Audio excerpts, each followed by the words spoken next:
व्यक्ती स्वप्नात विविध गोष्टी पाहतो. यातील काही गोष्टी शुभ गोष्टींचे संकेत देतात, तर काही अशुभ गोष्टींचे, असे स्वप्नशास्त्र सांगते.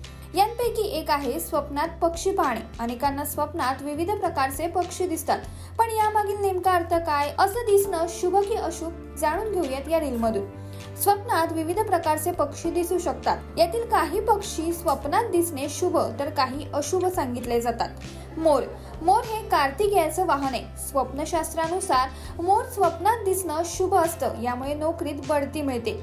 नीलकंठ, ज्या व्यक्तीचं लग्न झालं नाही अशा व्यक्तींसाठी नीलकंठ स्वप्नात दिसणं एक प्रकारची पर्वणीच असते. हे लक्षण लवकर लग्न जमण्याचे. हंस, स्वप्नात हंसाची जोडी पाहणं किंवा पाण्यात हंस पोहताना पाहणं शुभ असतं.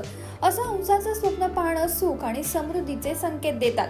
पोपट, स्वप्नशास्त्रानुसार जर तुम्हाला स्वप्नात पोपट दिसला तर समजावं तुमचे चांगले दिवस जवळ आलेत. स्वप्नात पोपट दिसणं हे आर्थिक लाभाचं लक्षण मानलं जातं.